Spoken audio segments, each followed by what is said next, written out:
project and trying to work out this one. This is the new Boyd's at one stock, the laminate.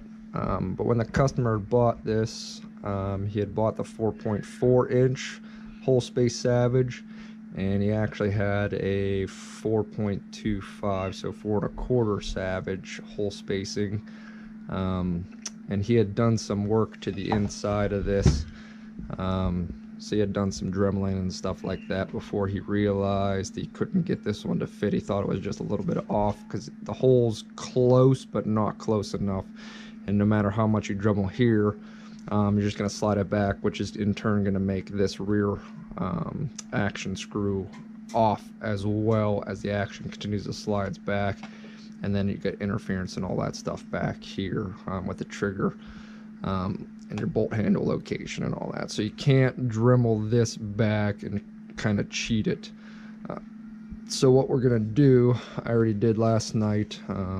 I filled this in with some DevCon steel bed epoxy.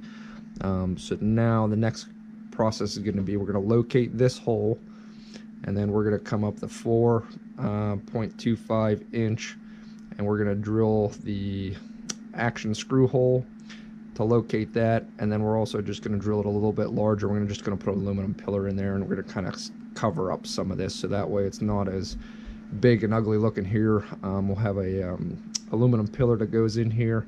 It'll kind of hide a little bit. You're still going to see the front of this portion where the epoxy still is. There's no way around that. It's going to be about the only way, but we'll be able to reuse this stock and to clear this all up.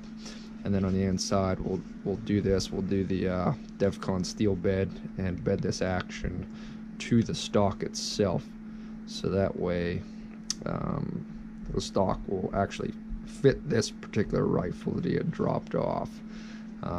So it's always good to check and make sure you have the right hole spacing. Alright, so we got the stock set up on the mill. I got a drill bit chucked up here, which is the same diameter that they drilled this rear action screw.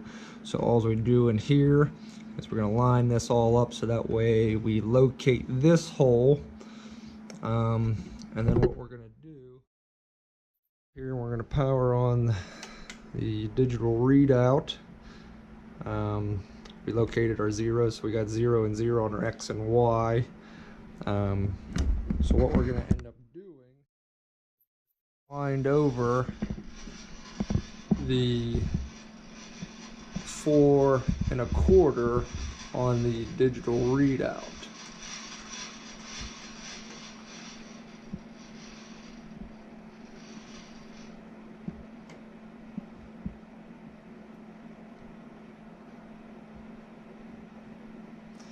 So there we are at 4.25.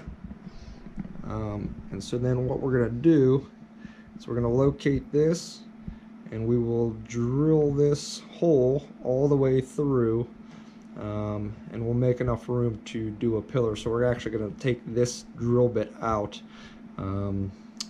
Usually put a 1/2 inch pillar into these, but since we're going to be doing some covering, they had already had a 5/8 diameter bushing in there to hold this screw, so we're going to put another 5/8 pillar in there. So we're going to drill this out as 5/8. Probably not going to drill it the whole way through. We're going to kind of make a custom pillar for this.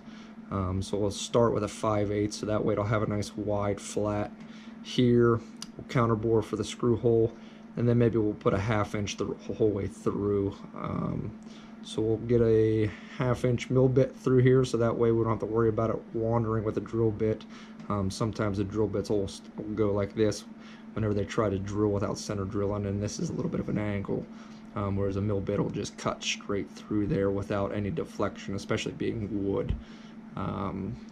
So we'll get this chucked up. We'll get a mill bit put in here. We're going to change the drill chuck out so that way we don't hold that with that. We'll put those in a regular style collet, and we'll go from there.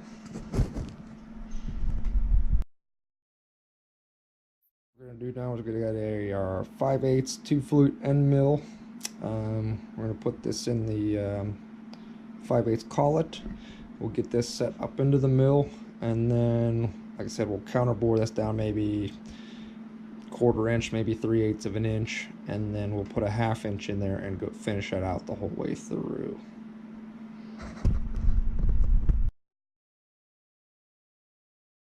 Peek after cleaning it up. So we got our 3/8 inch deep 5/8 hole. So now I just got a 1/2 inch 2 flute up now. So we're just going to take this and we're going to punch that hole all the way through. So that way the pillar will go all the way to the action. We'll be bedding actually onto the pillar itself. It's nice to add pillars into these kind of wood stocks and stuff like that, so that way you don't get the compression of the wood over time, or if it heats or swells up with moisture and stuff like that. So it gives you a lot more grip to the stock, because you can torque them down to about 65 inch-pounds. Whereas you would never be able to get that high with a wood stock set. You're just going to end up obliterating the wood over time. Just too much compression there.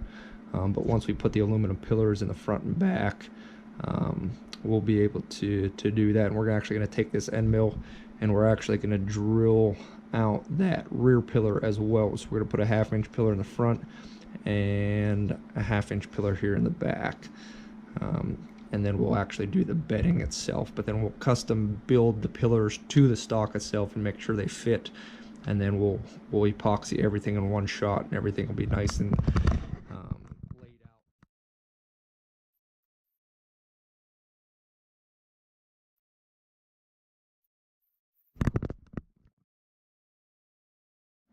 And we'll drill this hole out, and then we'll move back over to our 0 on the digital readout, and we'll drill that hole out next.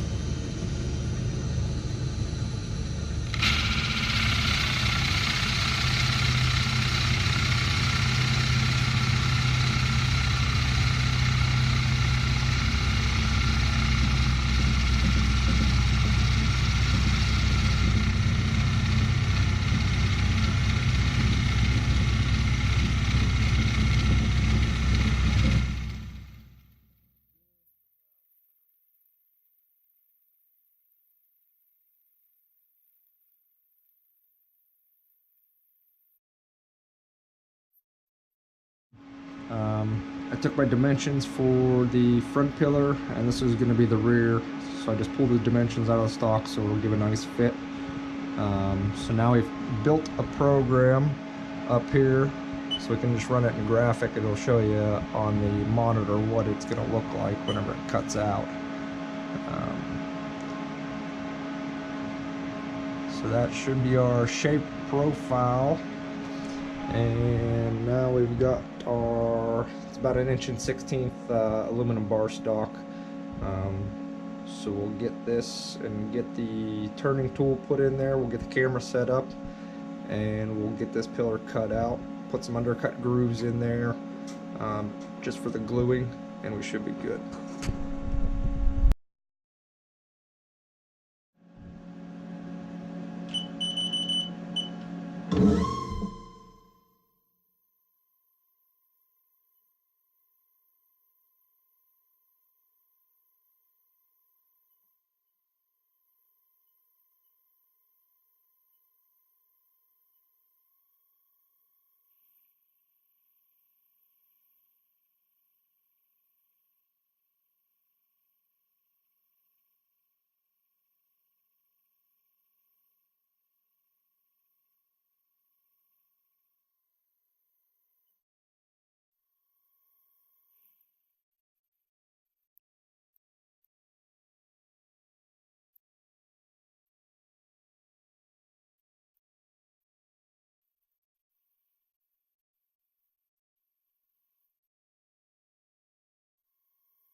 All lined up. We're just gonna cut a couple grooves in here, a couple down the way on the body of that, so that way we can get some glue and then epoxy. Whenever they get glued into the stock, it'll give it a little bit of glue to hold those in there and mechanically lock it to the stock so they won't risk popping out. So we'll fire up the machine and we'll get those cut in there.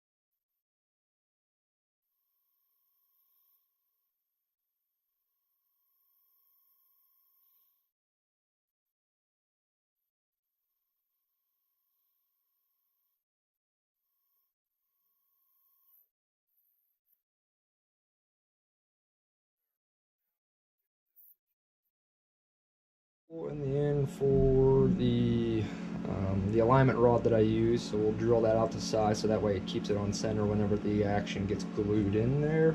So we'll get this all set up for the drill.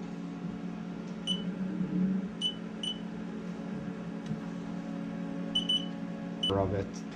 So we just got to pull up that number. Now we'll be able to bring this in, put a hole in the middle of that.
Alright, so here's our front pillar. Got the hole all the way through. So all we're going to do is just trim this edge off, and to make it the exact length of which we need it to do, we'll do some deburn on that just to clean it up, and get the other one ready to go to glue in.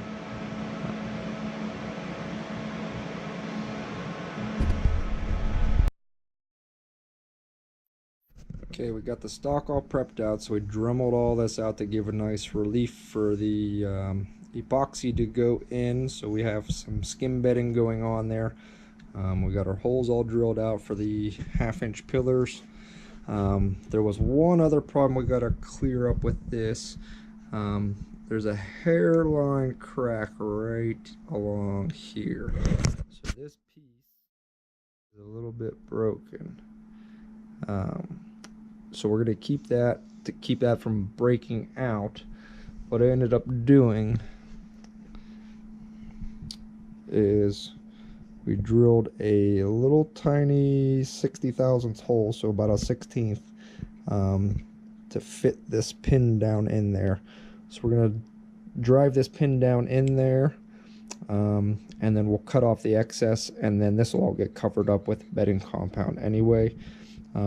So you'll never see it ever again, but that'll give us a steel reinforcement to that piece to keep it from breaking out. We got the pillars made, so we got an alignment pin that's going to go through this one, and then what I ended up doing with this one is we wrapped a little bit of electrical tape on the end of this, so that way it gives it a nice snug fit to kind of center it up inside that pillar. This one will get bolted onto the action whenever it gets glued in, and this one, the pin will go up in here to keep the epoxy from going up into the hole.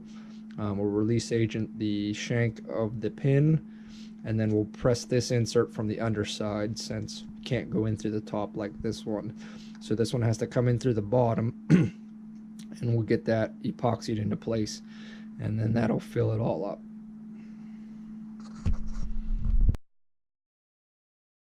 Stock all prepped out. We got our bedding epoxy, got a little bit of DevCon here. We're just going to mix this all up, and once you get it mixed up, it'll kind of turn into the consistency of peanut butter, and it'll have one solid color through that. So we just want to make sure we mix it up nice and good, so that way we get everything, so there's no soft spots in the compound and anything like that. Stir it up nice and good. And I like working with this stuff just because it's got a little bit consistency of that peanut butter and stuff, so it doesn't run everywhere, and you don't have to build up the dams and stuff like that to kind of keep things in place. This stuff will kind of stick to whatever you want to put it to, and then it makes it a little bit easier cleaning up and keeping it kind of controlled where you want it. So like I said, we got there just about the consistency of peanut butter, maybe a little thinner. We'll put this in the stock here. I always put a generous amount, so that way you kind of get the oozing effect of it, so that way make sure you get everything bedded out and everything making good contact and everything like that. So we'll put a good bit in around here.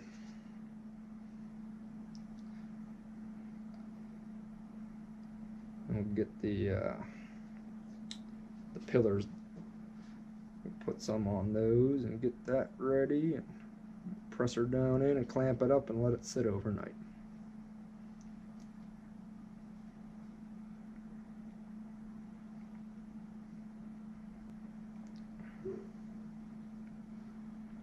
Gonna put a little bit just kind of support that one broken piece.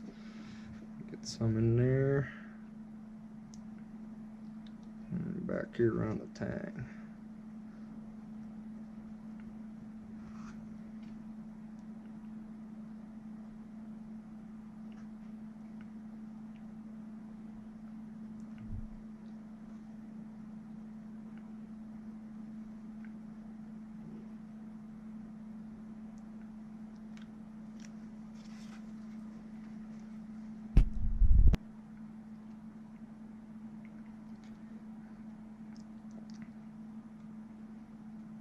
Alright, so we got some epoxy all the way around. We'll twist this up in, kind of spread it out a little bit as it goes up into the hole.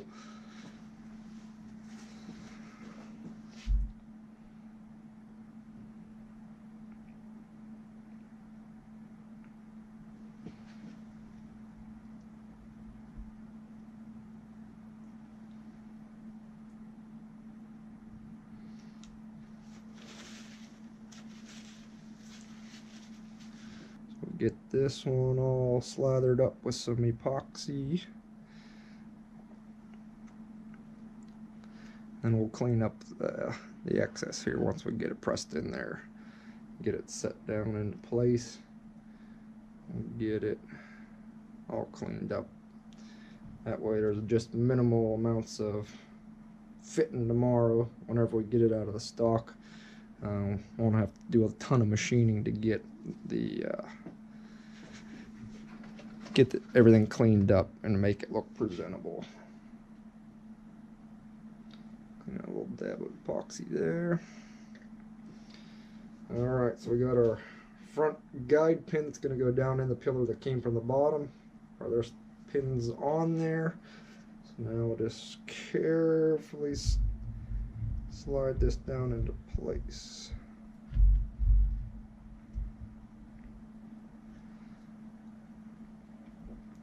And then it'll start oozing up and out of the sides. Usually what I'll do They'll clamp right over top of where the rings are at. Kind of gives a nice clamping point to get it set down into the stock.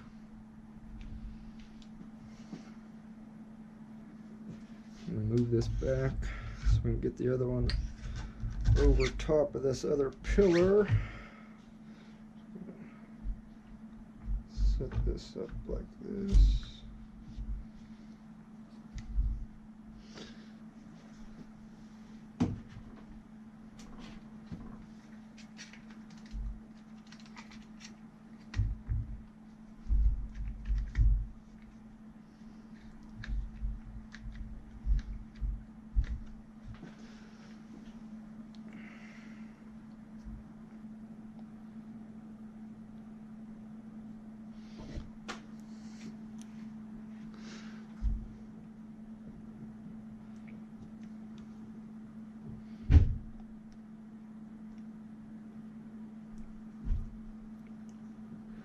I would just clean off the initial stuff, and then I'll come around and clean it up with that alcohol just to clean up any remainder, residue, and stuff like that, so that way I don't have to chip it off the action tomorrow.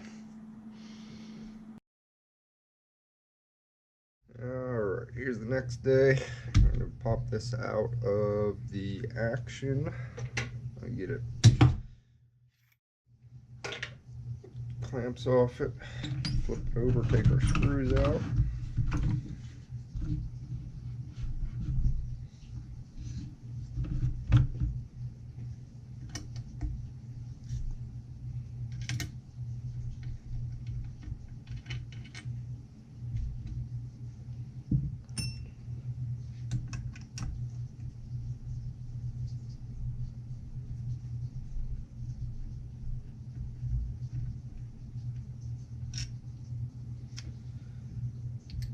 Alright. Take this, we'll tap it on the bench.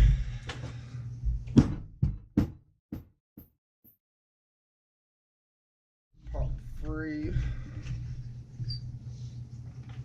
You gotta lift it straight up and out of the stock. I usually use the bolt handle to grab a little bit of leverage on the back of the stock there. Just gently walk it up and out of the stock. Nice and easy.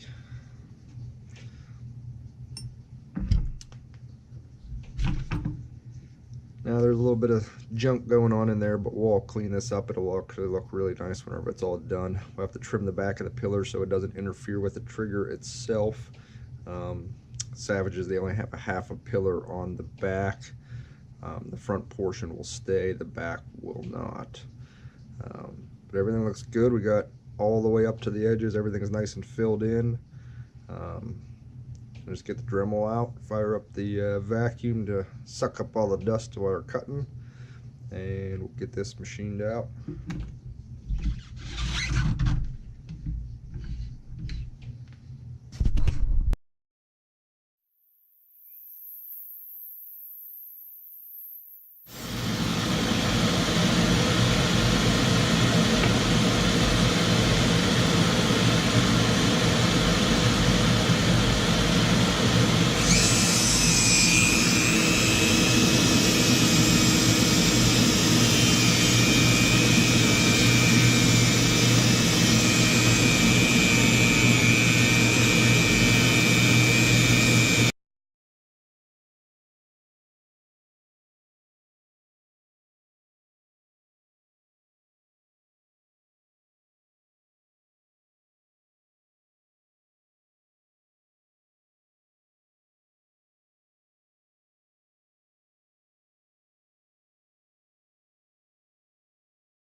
Alright, we got this all done. Now got to put all the parts back together for the action, put the trigger group back in, make sure everything's going to fit.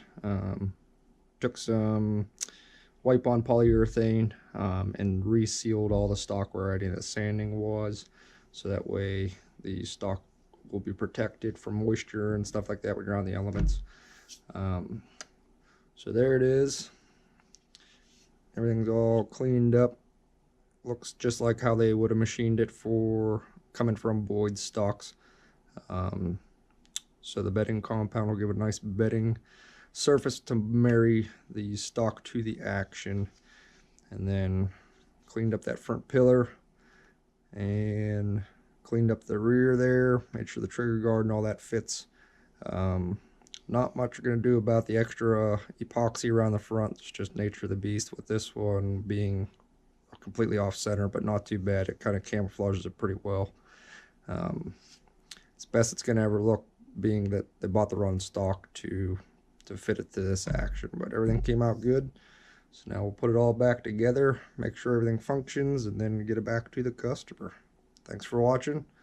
Don't forget to click the like and share button, and subscribe to the channel. Thanks.